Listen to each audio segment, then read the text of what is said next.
Guys, what's going on? This is Matt with Patriots Corner podcast. We're back again. I'm happy that I'm back, honestly. Tonight I have Purple Heart recipient and former Navy SEAL and now business owner, Mr. Johnny Beltran. Johnny, what's up, man?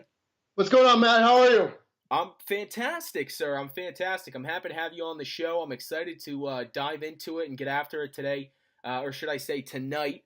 Yeah, But I'm looking forward to it. I'm really happy to have you on the show. absolutely, man. I'm glad. Glad you did.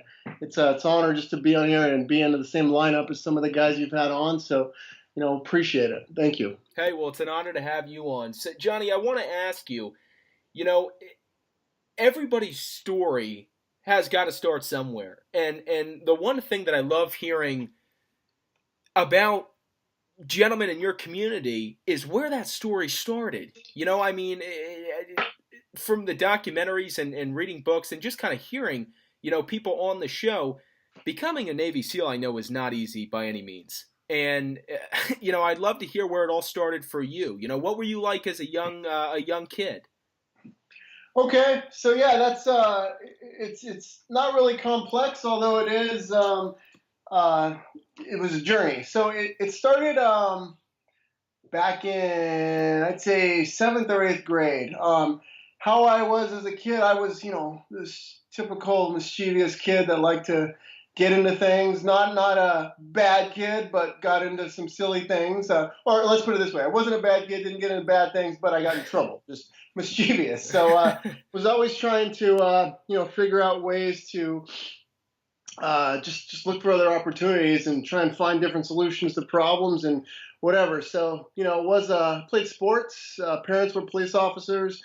Family, that kind of family, and a strong sense of family growing up.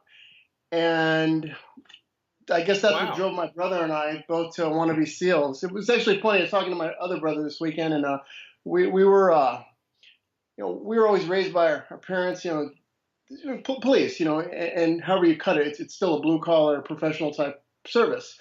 But taught that safety, security, pension, good job. But yet all three of us, my brother and I became SEALs, and my other brother's going into finance. But so we were raised, I guess, told that, but we were raised a different way. Raised to go out and find your dreams and follow them. So I guess your question, that was me when I was a kid.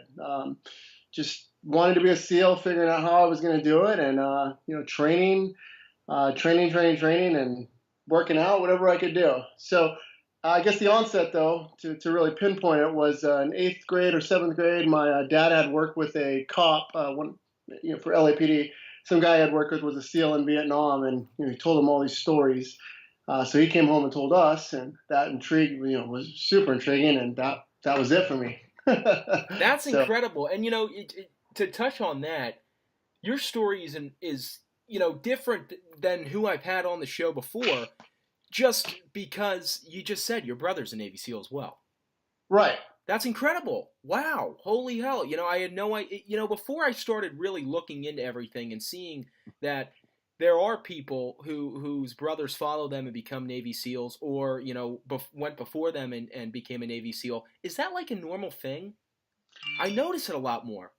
It is and it isn't. Yeah, and we were. Yeah, I guess we were. You mentioned that to me the other day. Yeah. It is. I know about six or seven brothers. That brothers or dads, whatever legacies they call them, that are team guys. Few SF, but in the grand scheme of things, no, it's not that common. It's common to us because we know the people. But if you break it down to the actual people that are team guys or soft guys in general, and then the actual percentage that are brothers, it's a very low number. But again, it's one of those things. Your brother's a musician, you want to be a musician. Your brother's a baseball player, you're going to want to be a baseball player. So I think it just stems from that upbringing and that whatever. And it could be too, not just you're exactly the same. This brothers are 100% do everything the same. It's you could be totally opposite personalities and they still become SEALs. So I think it's just something within, starting from when you're a kid. That is so cool. Now, the question I always ask that I want to jump into with you now is, when did you go to Buds, John? I went to Buds in I joined Navy in '99. and I think Buds in 2000. March of 2000 is when I actually went. And what was it like once you got there at Coronado? Like I'm sure that was just a surreal feeling. I mean, because I know you guys work up to it. You train and prepare before you even go, correct?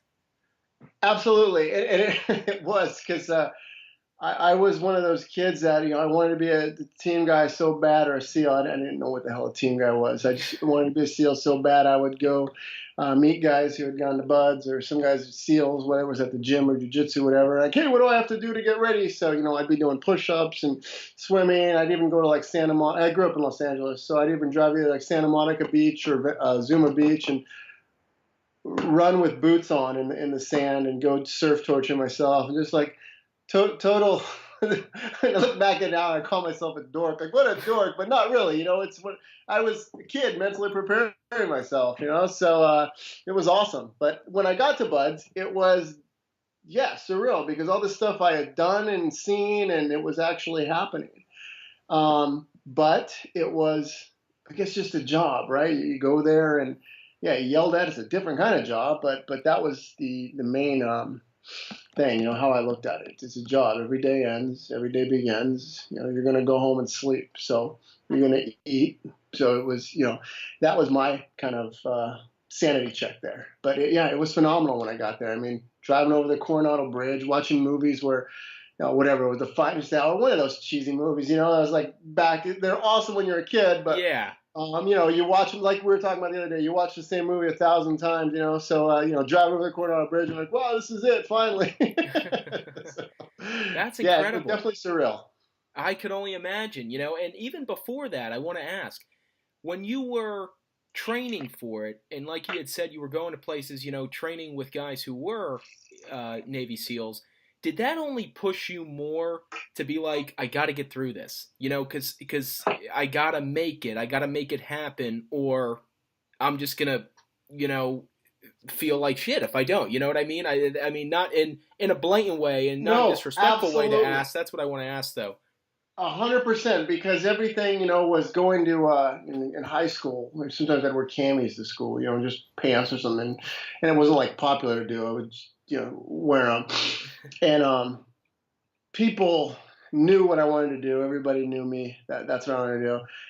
And granted, there's a lot of kids like, everybody knows I want to be a SEAL, but I think people that knew me, I wasn't about to go back to the valley, San Bernardino Valley, and be like, oh yeah, I failed or something. So it was, those people that I talked to that were SEALs, or that were in a role like military or law enforcement, paramilitary, whatever, I did not want to let them down, nor my family. So, that was one of the main, drivers, you will, to get me through. Just not wanting to go back as a failure, right? So when you got there and the training really kicked off, what was that like for you? I mean, the running and because I mention this like every time I do a podcast. If some of the guys who listen to the podcast who've been on the show, they'll probably laugh because they know that the question is coming. I'm a big fan of that documentary, Buzz Class 234. Yeah, that's what you're saying. I'm a huge fan of it. I've seen it like 100 times. And as I got older and older and older, I started to say to myself, God damn, I go to the beach in a regular bathing suit and I walk back and I notice I got some damn chafing and a rash on my leg. I can only imagine what you guys are going through with, having sand all over you and being in the ocean constantly and then running miles on miles a day. You know what? The first few weeks or couple weeks, few days, let's say into 2 weeks, were a shock factor. I was in pretty good shape. I do a lot of pull-ups. I worked out. I wasn't a huge guy, but probably about 175, 180, 5'10". So I was good shape, good runner, good swimmer.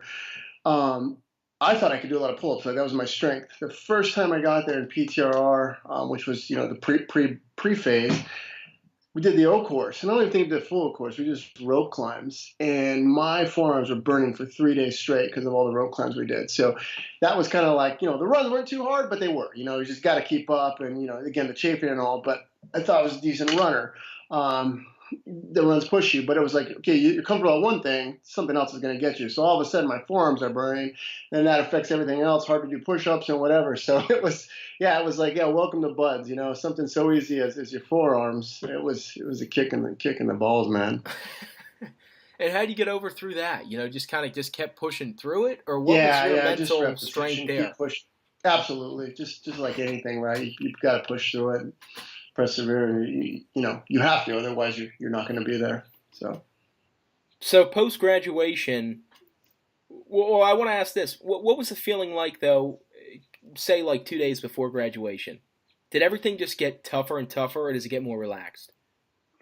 Definitely more relaxed because you're at the top of your game. You don't realize you're just a new guy or not even a new guy. In your world, you're the top of the top, right? You just graduated buds, hardest training, arguably the hardest training in the world, and obviously that is because the water and the sand. We just kind of talked about the cold water is a great equalizer. Um, you're up here, man.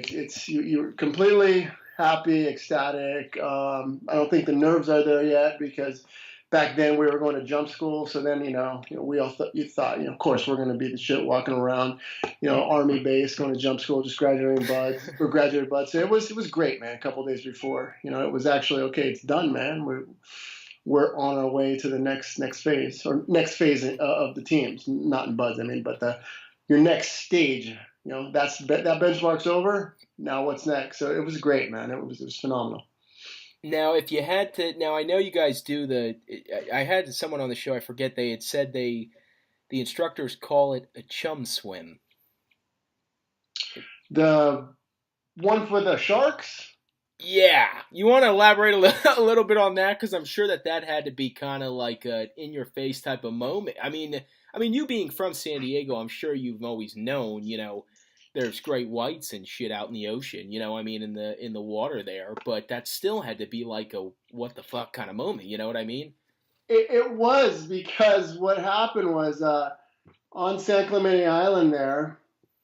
What they did was they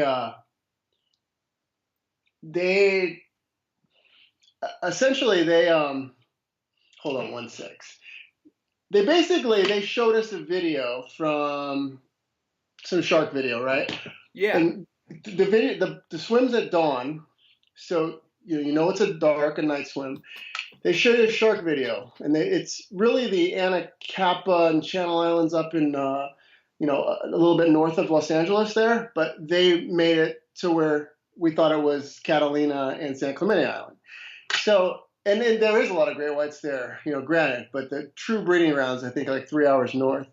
But they show like a shark attack, and then they'll show it, and then they rewind it and slow it down, and then pause it, and then show it again. And wow, did you see that? And the shark comes up, and so I think they ended it with teeth. You see this big jaws teeth coming up, lunging at this board. And then of course, you're all like, great, to swim.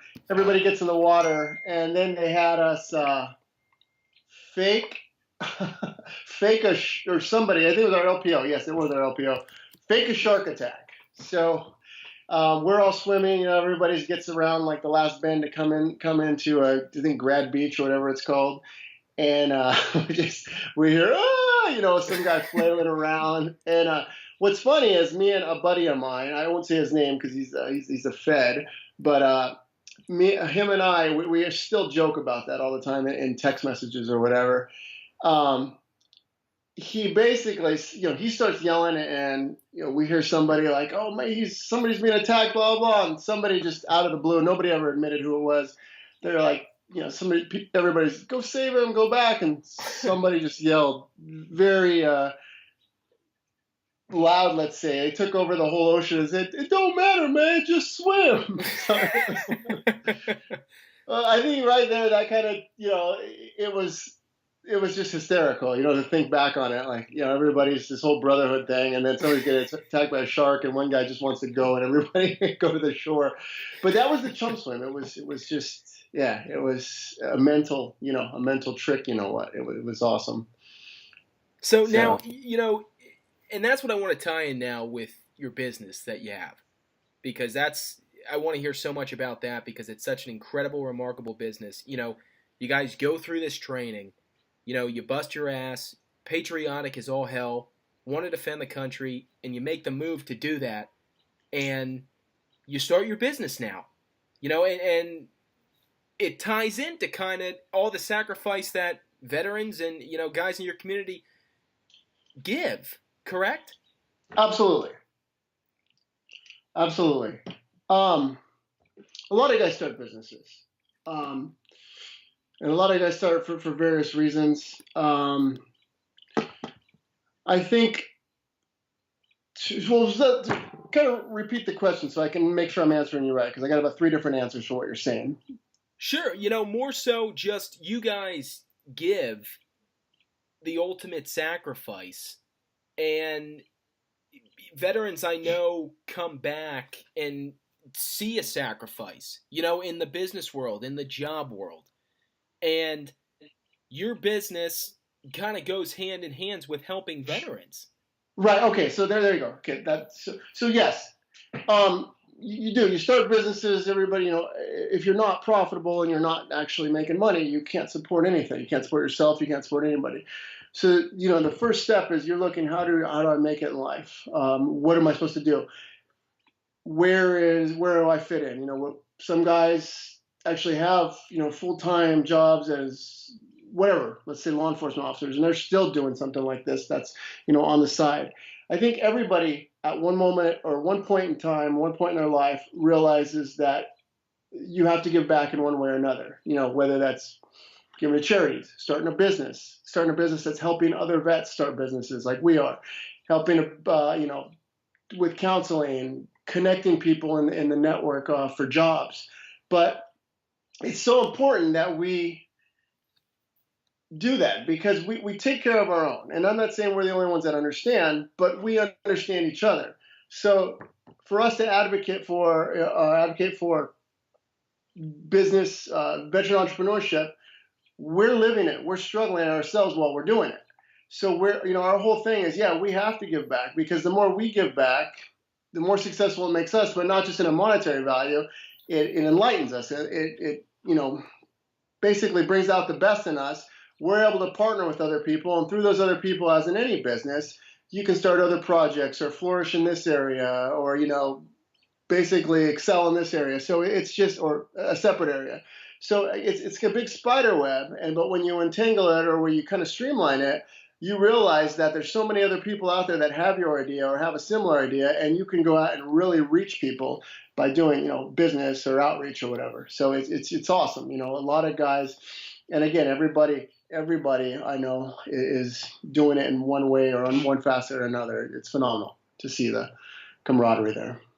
Absolutely. And I think that, that's something that a lot of people forget about and don't acknowledge, is how beneficial it is having a veteran, no matter what the branch is, working for their company. I'm not a veteran. I've never been in the military, but I can tell you right now that I have an absolutely 110% strong belief that they're going to do fantastic. And just because of you guys' mindset is so incredible.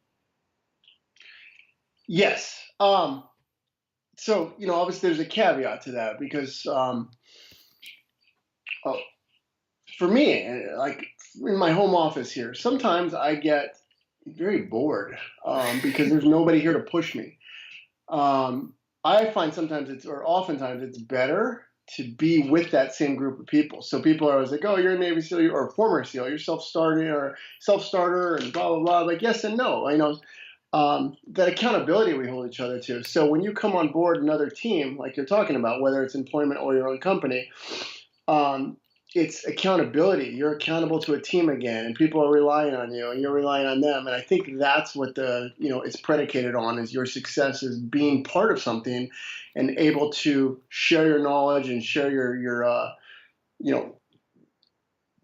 foresight, whatever you have, whether it's entrepreneurship, and you're giving projected outcomes of what you think something's going to be, a market, or it's a problem at work, and so you work in a stock UPS type thing, but you can find a better solution to streamline something or make a way to do boxes more efficient. It's that type of thing where you understand the risk and reward when you come out with an idea and you follow through with it. So I think that's the great thing about vets or military people is you know that risk and you're willing to take it and act on it, especially if you have a team behind you. Absolutely. And, you know, I mean, that's something that I feel is not kind of understood in the outside, you know, and people would not understand or see it as that. But do you feel that even when you guys are back, you know, that everything is still kind of in sync, intertwined, that, you know, maybe certain situations from the past might shine darkly or, you know, not shine darkly, but might show a darkness. But once you guys are all good and together, you know, the achievement level is just 110, you know, up. The thermostat has risen. You know what I'm saying? Absolutely, and that's because of the accountability. We're able to keep each other accountable. We're able to keep each other sane, and have it's a cheesy term, and I don't mean it literally, although sometimes it is. But that person to talk to, that shoulder to cry on type thing, and that you would say, just accountability, somebody to go have a beer with. All those things encompassed in helping each other out. So, those moments when you're at your lowest, it helps to have somebody to talk to that's been through it, right? And it could be somebody you've never even met, but somebody in that community that now he understands you, understands what you're going for. And it's just like any trauma, you think you're the only one, but then when you talk to the other person, you realize that their story's similar or exactly like it, or their brother or sister or somebody that's gone through it. And it really helps you out. It's really I guess literally sometimes a lifesaver for some people, but it's a morale booster because now you're not alone out there. You have other people to pull for you. So it's phenomenal. It's a great feeling. It's a great community.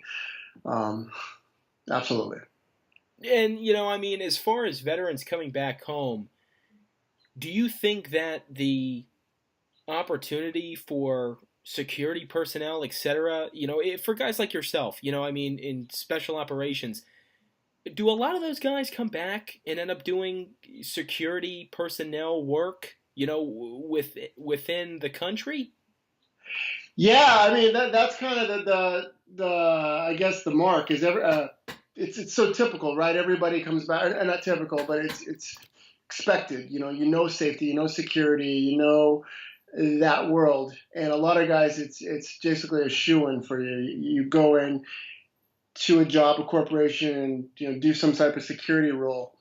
Um, One great thing I heard, and this is actually, I didn't really, I've always been interested in not just the entrepreneurship, but entrepreneurship, I guess, working for other companies and figuring out how to better the work environment, find a solution. Of course.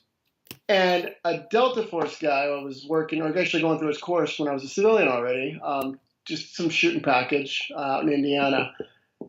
He told me we were in the same room, and he's like, "Hey man," he goes, "every soft guy, or a military person, but every spec ops guy, no matter what you were, has that entrepreneurial, I guess, gene. You're an entrepreneur by default, by what you do. So." Again, it's not just safety and security or security world or security contractors. It's anything you can do in the business world, the corporate world, because you're used to going out and finding your own, operations, let's say, partnering with different people, different units, finding solutions, finding all kinds of peripheral units to partner with to complete one mission. So it's definitely a lot more than just going to work every day and punching a time clock. But to your point, my brother's doing that right now. He's doing that type of work. He's deployed right now. My brother, business partner, the one that's a SEAL. So it's just, yeah, there is a lot of people that go into law enforcement, security, and all that. But it just seems like a lot more people are going into entrepreneurship for whatever reason. Absolutely. And you know, do you guys ever see situations? It might be kind of a crazy question, but do you ever see situations where high-ranking individuals, even over in, you know, we'll use the Middle East for example, or it doesn't matter, it could be wherever, um, are trying to have you guys as a security operator for them? You know, like in a bad area. You know, if they're in a really rough country, is there ever a time where they're trying to have American special operators, you know, be their security personnel? Yeah, yeah. I mean, a lot more than not. It's the stigma, right, that we hold, that, the American special ops community. But, there's also the British guys and the Australians and, Canadians, phenomenal people.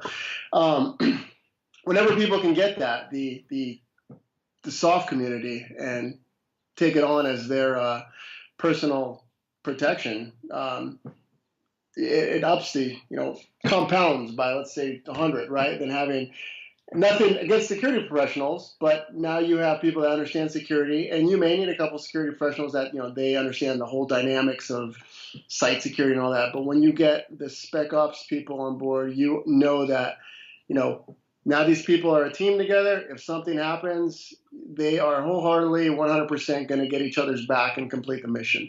And that's the difference. That's what people, I think like, in the stigma, the allure of it, that we're willing to go that extra mile and complete the mission. So, Absolutely, and you know, I mean, the reason I asked that is because I don't know. Are you familiar with Steve Precia? Precia? the name, but not don't know him. Okay, I had him on the show a while back, and he actually was protecting. I believe it was the president of Afghanistan when he was with DynCorp. So Hmm. that's why I asked that question, as if, even people where there's controversy going on and there's a war at hand inside that country, taking Middle East for example, still finding though that they're having, American special operators go over there and protect that individual. Do they lack their own type of security or Oh, special oh, operators? yes, yes. I mean, there's nobody's going to do it as well as U.S. or some of the coalition forces that I just named. So, it's just there's no comparison. There may be a few good guys in there that, phenomenal operational guys or operators, whatever. I don't like the term operators because it's so overused. But, let's say, for lack of better terms, operators, right? And they're just, as a whole, they are not going to be at the same playing field as us. So yes, they like to get American or coalition-led special forces guys to run their details. And that's incredible. And just everything that's going into that, and defending the country, as fighting the war on terror. I do know that you did something extremely incredible as well, amongst other things, obviously. But I was reading up and I saw that you did some development with long range surveillance. Yeah, yeah, that was actually too when I was a new guy, and long range surveillance was first platoon in Afghanistan. Well, the workup and everything, but long range surveillance was still cameras, and we had just gotten digital cameras in, and we were just starting to get the photo software things, and the satellite imagery was actually becoming something that's a regular use rather than pictures and all. So I would stay late and try and just work. I was the intel rep, so in charge of our camera systems and surveillance type stuff. I would stay late and work on camera systems and hook up cables. I had no idea what they were doing, and sometimes stay till 7, 8, and look out in the condos across Coronado there. I don't know. Nobody could see me doing it, but I mean, I just trying to get pictures and trying to understand that. And then on deployment, just furthering that. And we were really, trying to push the envelope of getting, a long range surveillance capability, not just watching, but the pictures. How do we capture it? How do we capture it for the best images? All the different types of environments, and then bringing it back, being able to send it via satellite or hold on to the pictures. So, I mean, it was a long process, and it's pretty much, it's easy, let's say, because the technology is so great, right? I mean, technology is so advanced these days, but back then we were just getting into it. So, working with a lot of guys that had experience a lot better than me, like you were saying, finding guys that are better or more experienced, say, hey, how do I do this? Or, okay, talking to a comm guy, how does this work? Will this be too much bandwidth? So it was definitely a work in progress. But I was, 24, single, nothing to do, and I would, stay late and try and develop that. So it was awesome. I felt, sense of pride doing it. That is incredible. That's amazing. And do you feel that it's the same question I actually asked Clark when he was on last week? Do you ever think that the enemy, whoever it may be, is due to news and producing secrets and stuff like this that military and special operations are coming out with? Is the enemy studying that? Are they kind of picking up on what's coming out and trying to use it against? Is that a fear at all? Yeah, yeah, they have to be an idiot not to, right? Even when we were there studying our tactics and trying to understand what we do. Now with the age of social media and Instagram and all this stuff, it's really it's I I feel like it's it's like it's out a there. new It's out wave there. Watch of war movies, on so that's why terror. you Yeah. see a lot of things on movies like that's so accurate. Good that it's accurate. Movies should be accurate, but not so accurate that it's giving away, what we do. And whether it's Marines or SEALs or Rangers, you're giving away the tactics like that on social media and uh, uh, TV. It's just it doesn't make sense, right? So 100%, the bad guys are out there studying what we do, learning what we do. So that's why we're always evolving, always changing our tactics. Like a coach, like a football team, right? You go out there, team's doing something in the first half. Football, let's say that defense adjusts the second half. So it's we are constantly evolving, changing our tactics, bringing back old tactics, modifying them to today, vehicles, whatever the case. And now with technology, it's phenomenal. So that gives us the edge all the time is technology. But two is just finding okay, what are they doing now? How are they adjusting our tactics now? How do we adjust to their tactics? So yeah, a cat and mouse game, 100%. And it's funny, you say about Instagram and social media. That just kind of seems like it's all starting to really unfold. Where terrorists are getting on Instagram and social media and kind of checking in and seeing what's going on. I don't know if you've ever had any personal situations like that where you've gotten a follow from somebody who might be completely random. But do you think that that's like a new wave of intelligence and a style of, I guess, maybe not physical fighting, but that mind game type of deal? Yes, yeah. I mean, social media is great, keep in contact with people and whatnot, old friends, old teammates.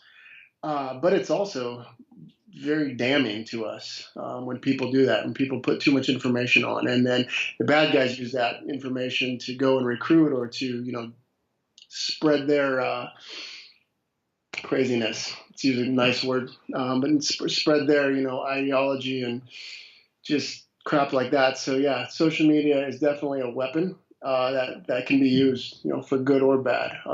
Information campaigns, counter intelligence, whatever the case.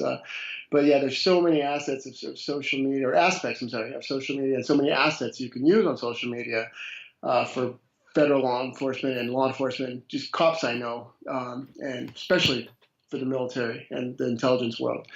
But yeah, are the bad guys using it? Yes.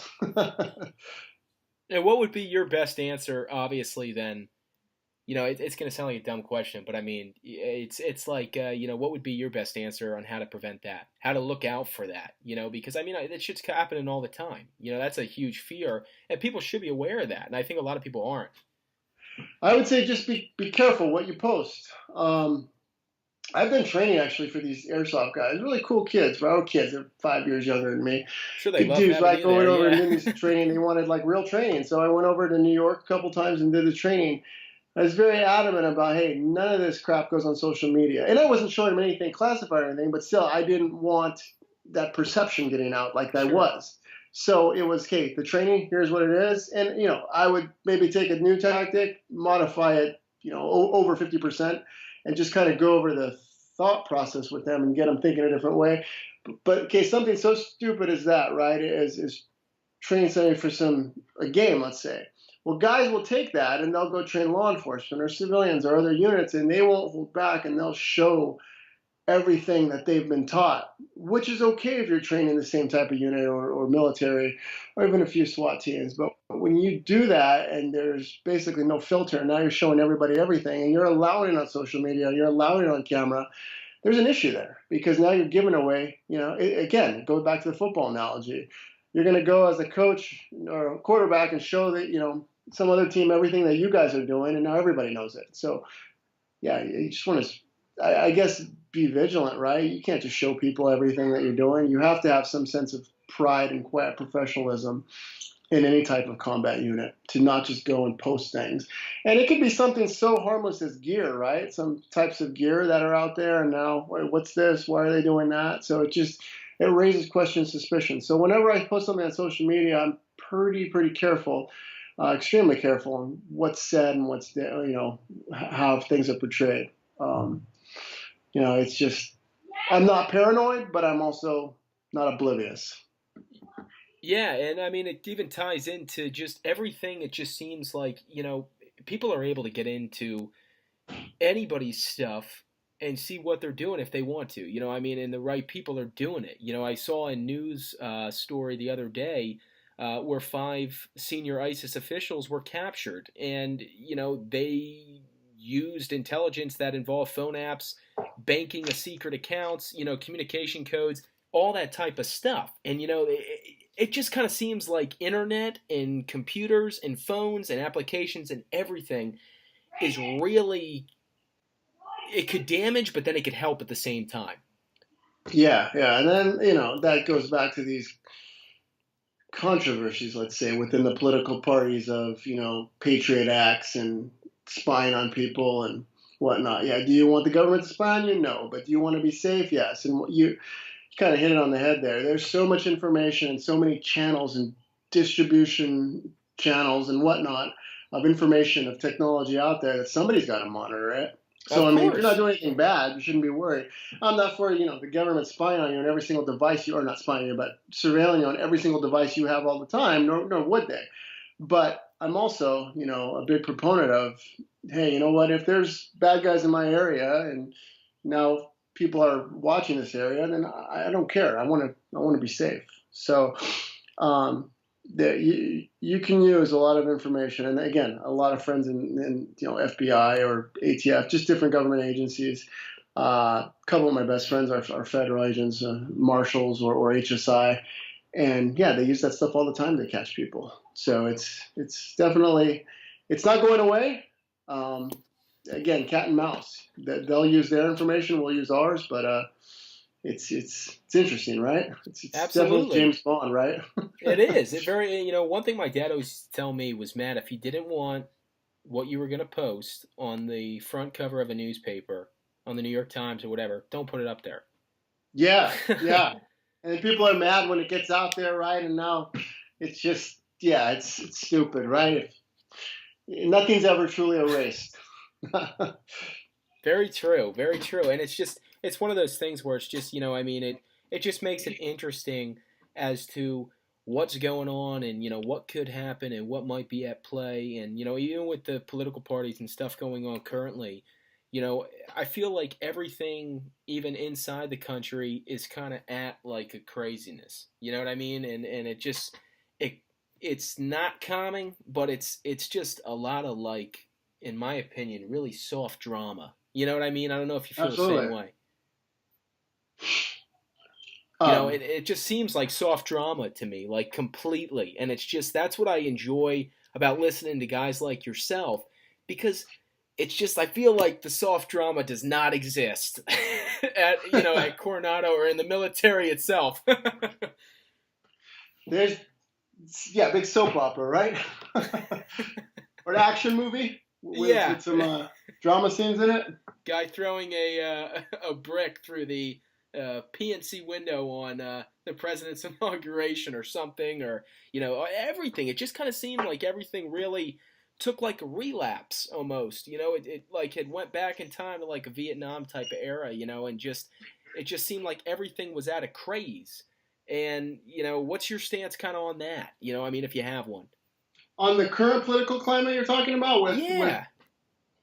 like talking about the news, and Yeah, just everybody being at the president's throat, and just seems like I people can't sit still, and well, it's so stupid today because with the new agency appointee that President Trump's trying to, um, his new CIA director, right? yeah, Half the people that are saying they're not going to vote for or they won't cast in favor of her are the same people that voted for the last director under Obama that was actually higher than her, so had more decision authority, right? More of a decision maker. Absolutely. But because she's a appointed by Trump, all of a sudden she's coupled and brought into this world. And people, even Republicans, I mean, that are McCain, anything he can do to block whatever Trump's doing, right? And maybe because it's the comments he made or whatever. And I mean, not getting on that subject, whether they're right or wrong, but it seems like they're so anti-Trump that they're more anti-Trump than pro-American now, which really pisses us guys like us off for vets. Because, granted, I'm a Republican, but I mean, I'm not some staunch right-winger that's going to go and tell you you're an idiot. I got a lot of friends that are Democrats, a lot of friends that are liberals, a lot of family that are liberals. But I say that's what's great about the country is we can go and have a discussion and not go kill each other afterwards. That, though, what you're saying has gone back in time where these people now, they hold it against you if you vote a certain way or if you think a certain way. And it's almost like you're ostracized. You're just you got to live in exile if you're a conservative in this environment. I know a dude that's I won't mention who it is, but he's written screenwriter in Hollywood. Okay. He actually lost a few friends because he's conservative. Not a few friends, quite a bit of friends in Hollywood because he's voted Republican and was a Trump supporter. But because of those beliefs, it's almost like their own class system. It's nepotism at its finest, right? That you have to be a certain way to be in the in crowd. If you're not, then you must be a terrible person. And if anything related to Trump, these people they don't see him as the president; they just see him as an evil figure. So if you like him, you're now on that I guess you're in that, right? They just throw you in that category. And people don't care. They don't care for your view. They don't want to hear anything. Like, I love hearing the other side of things. Sure. I love hearing friends that are Democrats or liberals. We have a discussion. I learn something from that, right? I hate, though, when you talk, and then when you're speaking about something, you're trying to be, educated and a little bit articulate about it and not just, screw this, screw that. You're actually trying to have a conversation and learn something. You can tell when people are like that because you see in their eyes, they're not even thinking about what you're saying. They're only thinking about what they're going to say and trying to interrupt you at every chance they get. So I think, the political climate currently is horrible. It's gone back, to the Stone Ages where it's just so segregated and people hate so you. I don't segregated. mean color-wise. They just mean segregated and left or right, and they hate you because of one way.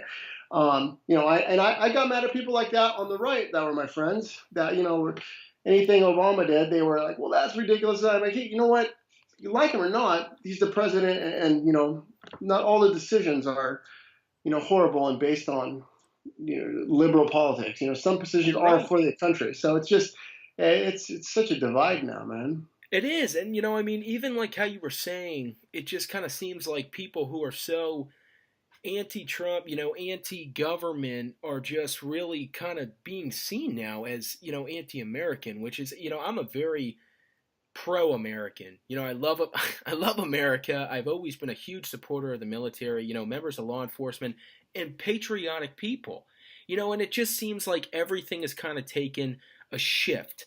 And I asked Clark the same question. I mean, it's nuts. Everything, and I don't want to sound like a radical by any means, but I watch the news and stuff, and I mean, just everything going on, with Khalid Sheikh Mohammed. I mean, people now bringing out the topic that he was very mistreated in interrogation and Guantanamo Bay, and it's kind of like, well, why are you even telling me this? And why do you think I would give a shit? That he was mistreated. You know what I mean? It's insane.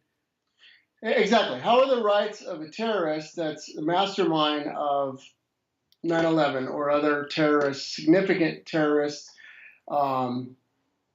activity or benchmarks in the terrorist world as cornerstones, right? Stuff that actually hurt us, crippled us, whatever. Yeah. How are those people's rights more important than our rights to live or our rights to be safe as a country or as a whole?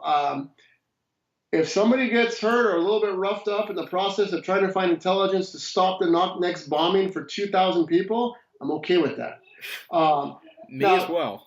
granted, are you a cowboy going and beating the crap out of everybody you meet? And, I'm talking in the professional world and just beating them up senseless, like they do, throwing kids off buildings, throwing Christians off buildings, throwing, people of the opposite sex or whatever off buildings. We don't do that, but yet we Yeah. have to protect that, right? And those ideologies, it's horrible. Yeah. And again, now, if you are like that and you say, well, you know what? It's not all bad. Then, well, you're a horrible person. Then all of a sudden you're a Trump supporter. This and that. It's just, it seems like the generation now, and I'm not talking about millennials or baby boomers or Generation X. I just mean the generation of people coming after the war, whatever age that is. They're really supportive, or it's going back to that. They're American, but they're just so anti because of the current political climate. So I can't figure it out. Neither can I. I think it's just insane, and I don't understand it. How people could defend individuals who were masterminds behind a terrorist attack, and even have the I don't even know what you would even clarify it as, inside them to get up in front of a camera, let alone sit down at a dinner table, even, with three people sitting around them and state that type of opinion. It makes absolutely no sense to me. And it just is something that I feel a lot, because I mean, even I've listened to a few news segments where I remember specifically with CNN, they cut off the guy from Syria after one of the first chemical attacks, and he was Yeah. so happy that the military was there, the American military was there, and they were helping him, and they cut the guy off. It's like, what the heck is going on here? I'll give you a more domestic example, right? Go ahead, yeah. A good friend of mine, or two good friends of mine, were New York State SWAT guys. They both actually ran it. They're the head like NCOIC types, they're the master chiefs or the master sergeants or whatever of New York State ESU. And two white guys, I think one's Polish, one's Italian, whatever, or American, but the descent, their heritage, their lineage, whatever. Sure. My buddy was telling me that they were doing a big roundup in, and again, it's the same example, but it's a more domestic example. Okay. It kind of puts it into context. They were doing a big hit, a big, gang weapons warrant sweep, with other agencies. And they went into a predominantly black neighborhood. They hit about 4 houses, took these drug dealers out of the houses. You would think because some of the news stations that, it's a riot, people are going to be outside with rocks and sticks ready to kill these cops. And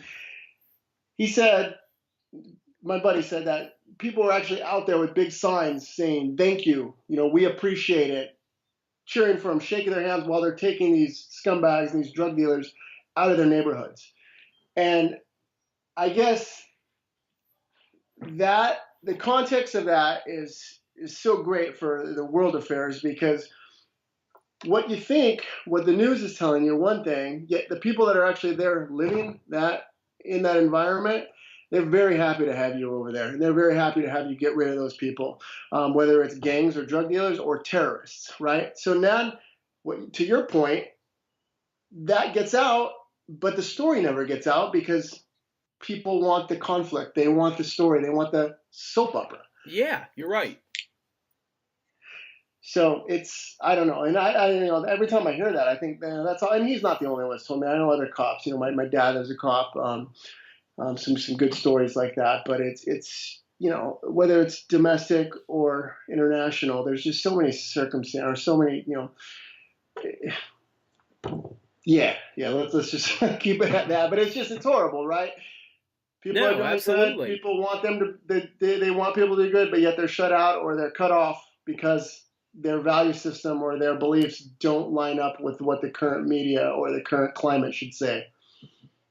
Yeah, I mean, you hit the nail on the head. In these broken areas, people coming out and thanking and being so happy, in these rough areas, wherever it be in the world, that somebody is coming in and taking care of business so they can live their life peacefully, go to work every day, and they can, get their stuff going.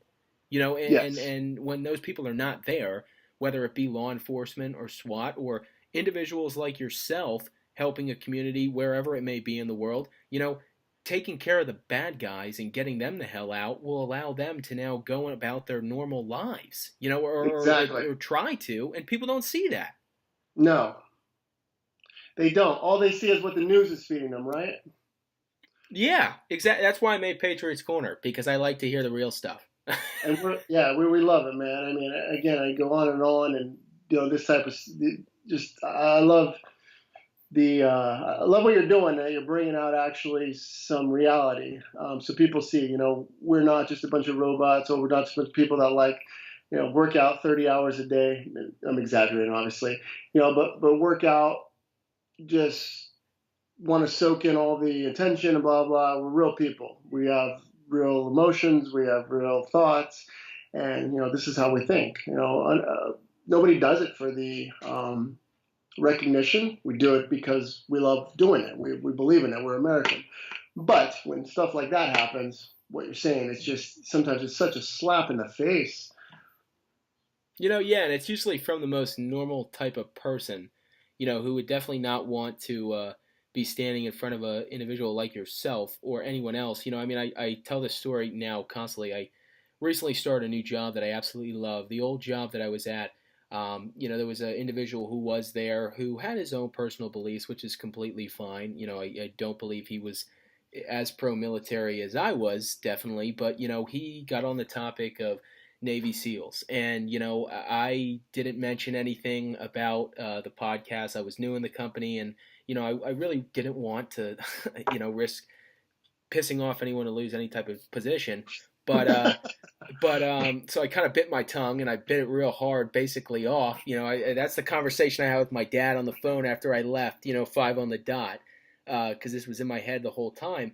But this guy was completely out of shape, and he was just going on and on and on about, and the training that they go through is just, so robotic and so crazy. You'd have to be absolutely insane to do that, and there must be something wrong. And I'm just like, dude, do you know what the hell you are saying? And do you know what type of dudes these guys actually are? How intelligent, how strong, how motivated, how mentally structured? And you're going to sit, with your fat body and just go on and on and on and on and on. And it makes, it's just, I don't know. I guess it just ties in with, there's individuals who are meant for it, and then there's definitely individuals who are absolutely not meant for it at all. Yeah, yeah, yeah. That's the worst. I mean, and you expect the comments. I mean, imagine an athlete, having to. Or let's say a football player, Monday morning.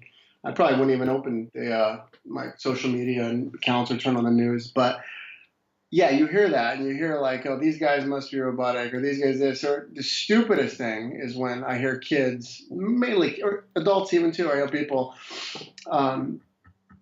Well, I'm 40 now, so kids anybody younger than me. But when I hear people that are like, "Oh, well, the Rangers are better, or Recon's better, or this and that, and this is why," and do you know anyone in the Rangers?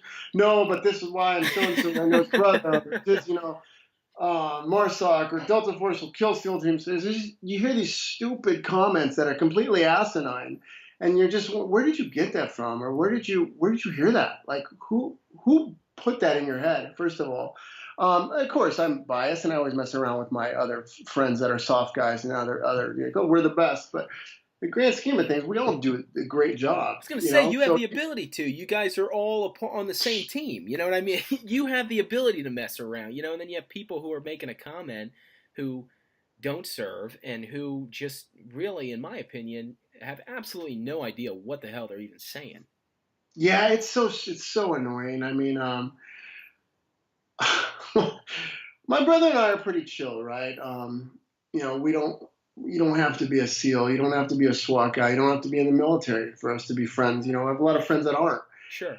And I always joke around and say like my three things are and well, I'm going somewhere with the story, but just quick offset of this is I always say like my three things to have friends are, can I meet you right away without you giving me your resume? Like we at least just, hey, get a chance of introduction. Can you, not only talk about yourself, and the last one is like if I'm in a bar and 10 guys are going to jump me, will you get my back? It's that unconditional friendship, and that could be anything. That can be life. You're going through some hard times, but those are just broad things meant to be funny, but they're true. I don't care about the resume up front. Do I like hanging around the SEALs? Yeah, but I don't care. You don't have to be a SEAL to be friends with. I like having conversations with people. I don't like hearing about people. That's enough about me. Why don't you tell me more about me now? Type stuff. You know how people are. Yeah. And then where it's like, yeah, they talk a big game, but when shit actually hits the fan or the going gets tough, they're the first to duck out. And I mean, it's nothing worse than that type. So I can't stand that. And then people bring that to the table and they want to come talk to you and be your friend and then now start telling you how, not be your friend, I'm sorry, be like an acquaintance and nothing to do with the SEAL, just because. And now they found out you're a SEAL and now they want to start talking and telling you how this person's better or how you guys didn't do this or Monday morning quarterback, the whole lone survivor thing, which my brother was part of. Even though I was shot on, there's situations, lesson learned on that, right?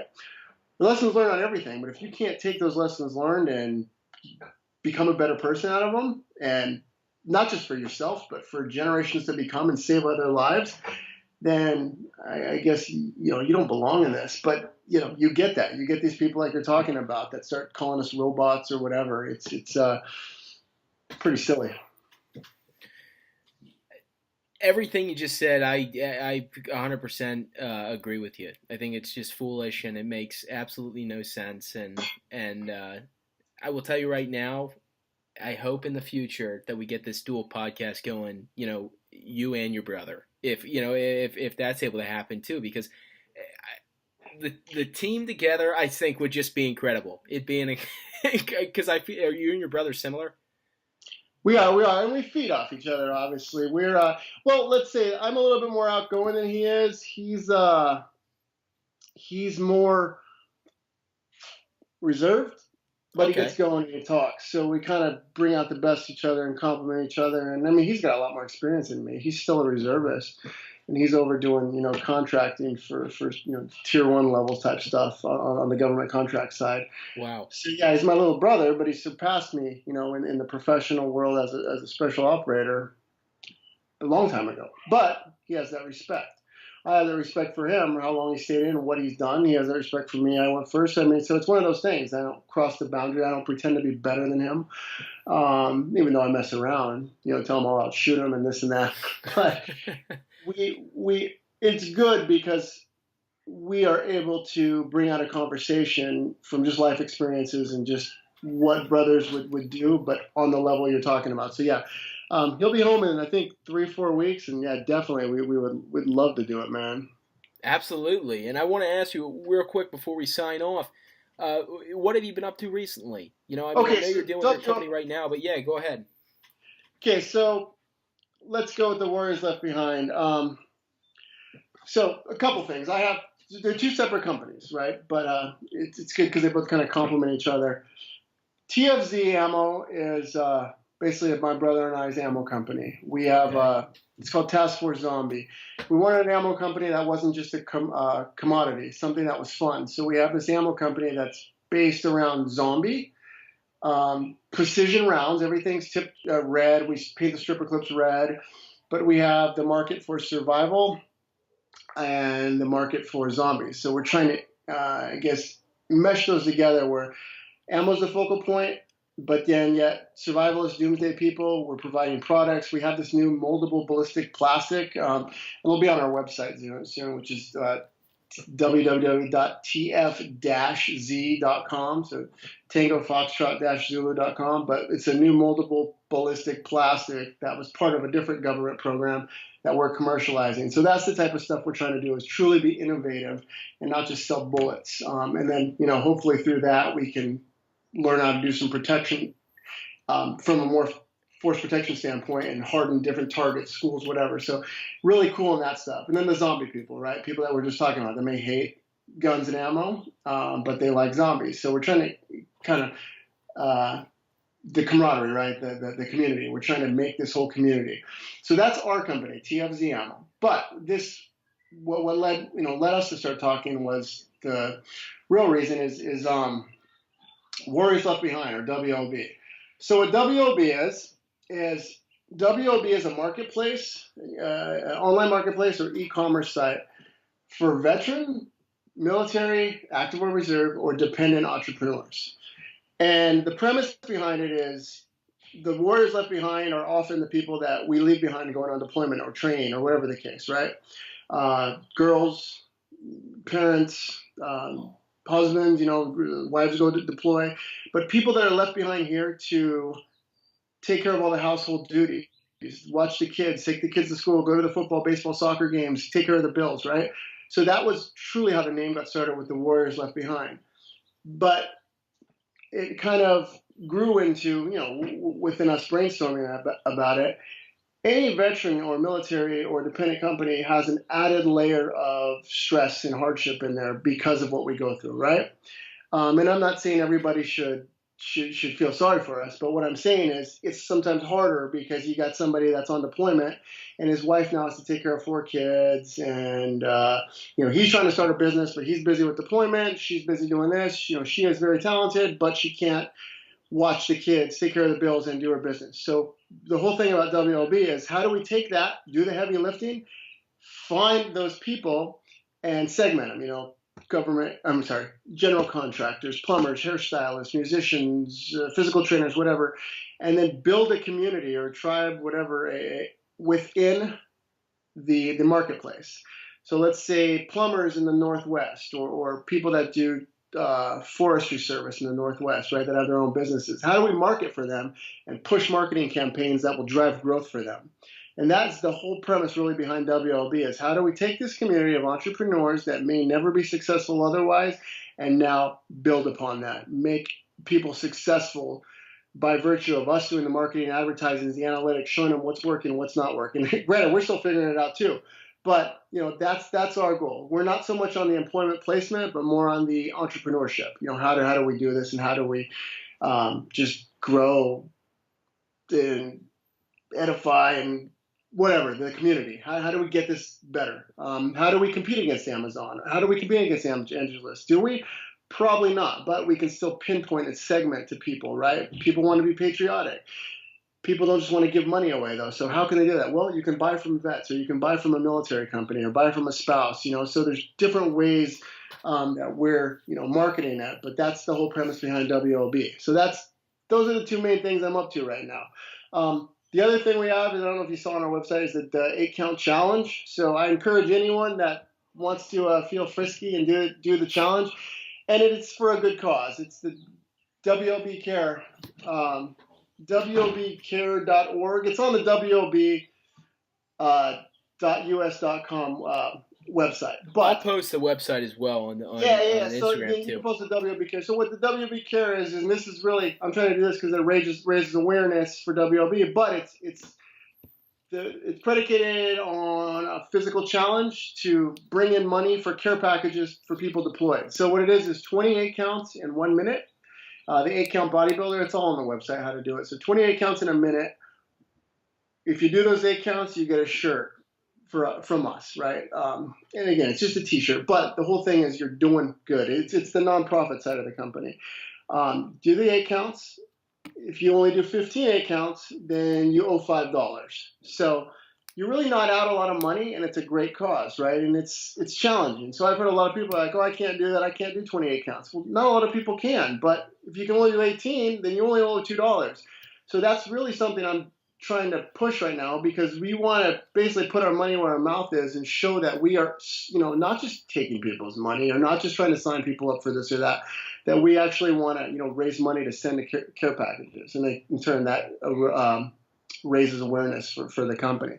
So there's a lot of things we're doing, but it's fun, man. It's challenging. As when I spoke with you Saturday, some of the challenges you're facing. So I feel it. It is awesome. It's very cool. Well, hey Johnny, I want to say thank you so much for being on the show, man. This was an awesome segment.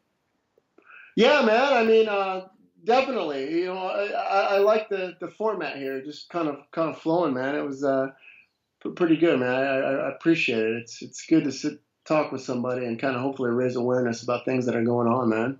Oh, I love it, and we'll definitely have you on again soon. You know, whether it just be you or you and your brother, or both, multiple segments to come. You know, if you're willing, I'm more than willing. You know, because I was so honored to have you on the show tonight, and it was a fantastic podcast. You know, and everything that you are doing, have done, and right now even with your business and businesses is just remarkable. And I really want to thank you for your service, and even continuing on with everything that you're doing currently is just it's incredible. There's no other way to put it.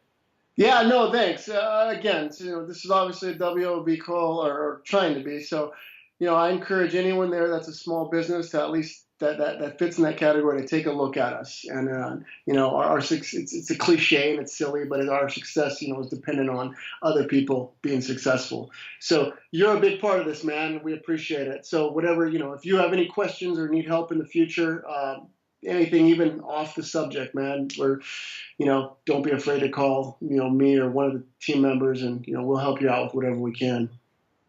Thank you, sir. Appreciate it. Hey, Johnny, you have a good night. Thank you so much for being on Patriots Corner, and I look forward to our next podcast, my friend. All right. Hey, thanks a lot, man. Thanks for having me. Appreciate it. Take care.